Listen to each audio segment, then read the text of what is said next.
আলাইকুম, নমস্কার। আমি আসিন আনসারি বলছি, নুধুরি গ্রামের বাসিন্দা। আমার পোস্ট হলো চাকদ, গ্রাম নুধুরি, অঞ্চল মল্লিকপুর। গত ইংরেজি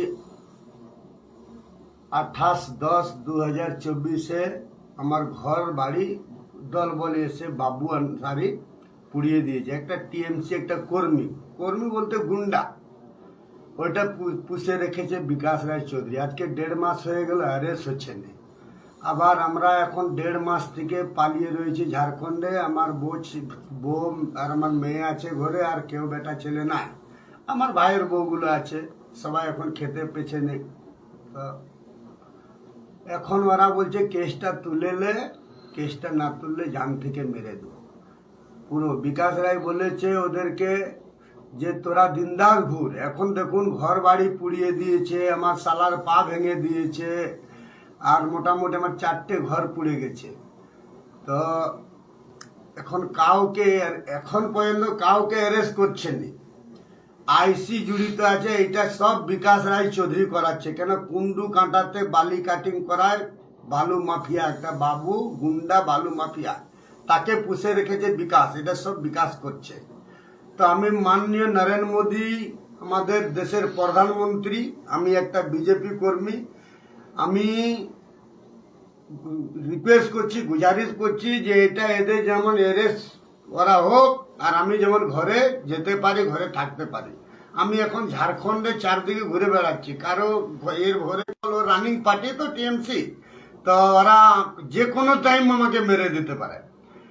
আর ওরা বলেছে যে আসিন আনসারিকে যদি ধরা পড়ে, যদি এরকম, তো ওকে 2-4 কেজি গাঁজা দিয়ে ওকে একটা গাঁজার কেসে ভরে দেবো, 10 বছরে বেরাতে পারবে না।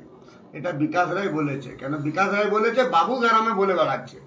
আমার বউ, আমার মেয়ে আমাকে ফোন করে বলছে, বাবা ঘর বাড়ি যা পুড়েছে, 25 লাখ টাকা পুড়েছে, টাকা পয়সা যা নিয়ে গেছে, একটা কাজ করুন, কেসটা এটা তুলে নিন, না তুললে ওরা আপনাকে মেরে দিবে।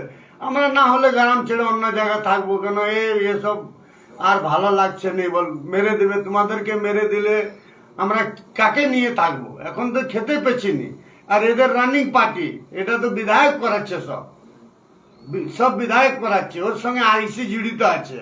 কুন্ডু কাঁটাতে 300 গাড়ি 400 গাড়ি রোজ বালির লোডিং করায়। ওরা 3 লাখ 4 লাখ টাকা 5 লাখ টাকা করে রোজ পার ডে কামায়। তো ওদের সাথে আমি পারবো, এই জন্য জোড়হাত করছি। আমাদের মাননীয় প্রধানমন্ত্রী, আমাদের মাননীয় গৃহমন্ত্রী, আমাদের মাননীয় শুভেন্দু অধিকারী জেলা অধ্যক্ষ, ডিস্ট্রিক্ট অধ্যক্ষ, আর আমাদের মাননীয় জেলা অধ্যক্ষ দিবু সাহাকে, সবাইকে জোড়হাত করছি। আমি টিএমসি কর্মী, আমি যেমন ঘরে থাকতে পারি, আমার ব্যবস্থা করে দিন। ওরা বলছে জান থেকে মেরে দেবো। বিকাশ রায় বলছে ওকে ধরলে যদি পারিস তো জান থেকে মেরে দে, আর না এরকম পারিস তো ওকে ধরে নিয়ে ওকে গাঁজা কেসে দিয়ে দেবো। কেন? টিএমসির একটা চরিত্র, যে জায়গায় পুরো আমাদের পশ্চিম বাংলাতে যে টিএমসি যে বিজেপি করবে তাকে ধরো গাঁজা কেস দাও। কেন? চারদিকে দেখুন, বেলডাঙ্গাতে দাঙ্গা করিয়ে দিল, আবার শাহপুরে দাঙ্গা করিয়ে দিল। এই চারদিকে দাঙ্গা করাচ্ছে টিএমসি, চারদিকে, কোনো জায়গা বাদ নাই। ওই জন্য ভয় লাগছে, 1.5 মাস থেকে যেতে পারছি না ঘর। আর দরকার পড়লে আমি এবারে ওই জায়গা জমিন বিক্রি করে, যা আছে বিক্রি করে অন্য জায়গায় চলে যাব। কি করব? আর পারছি নি। কেন? আমার বউ মেয়ে 1.5 মাস দিয়ে কাঁদছে, বাবা কিছু হবে না, বাবা কিছু হবে না, তুমি জান থেকে বাঁচো, এখানে বিক্রি করো, জান থেকে বাঁচলে অন্য জায়গা যে বাস করব। কেন? এখানে থাকা যাবে না, এরা জান থেকে মেরে দেবে। কেন? যখন রানিং বিধায়ক বিকাশ রায় চৌধুরী যখন এটা করাচ্ছে, আবার বালির মাফিয়া যত বালির মাফিয়া সব বিকাশ রায় করাচ্ছে। আর বাবু একটা গুন্ডা কর্মী, কোনো নেতা নাই, কর্মী, একে দিয়ে করাচ্ছে। 100 দিনের কাজে আমাদের পুরো গ্রামে 3500 টাকা ঢুকে, 6 দিন কাজ করে 1200 টাকা করে দেয়। আর 6 জন করে টোটোতে নিয়ে যায়, আবার ওদেরকে তুলে নিয়ে আবার নিয়ে যায় 6 জনকে, যেন একসঙ্গে নিয়ে যায় না, যেমন আল্লাহ গুল্লাহ হবে।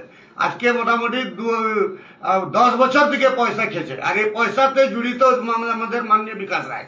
আমাদের বিকাশ রায় পঞ্চায়েত লেভেলের টাকা খায়। পঞ্চায়েত লেভেলের টাকা খায়। তারপরে আমি বললাম ঘর যখন পুড়ে গেল, আমি ফোন করলাম, দাদা বাবু আনসারি ও দলবল নিয়ে ঘর পুড়িয়ে দিল। বলছে রে ঘর তোর পুড়াই না রে, শর্ট সার্কিট লেগে গেছে। তা আমি এটা জিজ্ঞেস করছি যে দিবু এই কি বলে আমাদের ব্লক সভাপতি রূপলালা কি আমার ঘরে শুয়েছিল? যে বলছে শর্ট সার্কিট, ওকে যখনই ফোন করছে বলছে শর্ট সার্কিট। তার মানে সবাই সব যে জানে। আমাদের ব্লক সভাপতিকে জিজ্ঞেস করুন যে এইটা এই কথাটা কি করে বলে। এখনো রেকর্ডিং আছে, কেন আমার মোবাইল থেকে না আমার ভাইয়ের মোবাইল এখন ডিলিট হয়ে গেছে রেকর্ডিংটা, কিন্তু আমাদের রূপলালার কাছে এখনো রেকর্ডিংটা হবে, কেন ও মোবাইল চেক করলে বেরাবে। ও ফোন করেছি, প্রথম ফোন করেছে আগুন লাগে তখন বলছে যে না শর্ট সার্কিট। তাহলে কি আমার কি বলে আমাদের রূপলালা যে ব্লক সভাপতি আমার ঘরে ছিল যে বলছে শর্ট সার্কিট? তো এটা আমি বলছি সবার আমি প্রধানমন্ত্রী, আমাদের মাননীয় প্রধানমন্ত্রী নরেন্দ্র মোদী, অমিত শাহ, আমাদের গৃহমন্ত্রী, আমাদের শুভেন্দু অধিকারী, আমাদের দেবু সাহা, জেলা দেবু সাহা, আমাদের ব্লক সভাপতি, আমাদের অঞ্চল সভাপতি, সবার থেকে জোর হাত করছি যেমন আমি এটা ইনসাফ পাই, যেমন আমি জান থেকে বেঁচে থাকি, যেমন আমি ওখানে মিনিস্ট্রিতে থাকতে পারি। জোর হাত করছি। নমস্কার।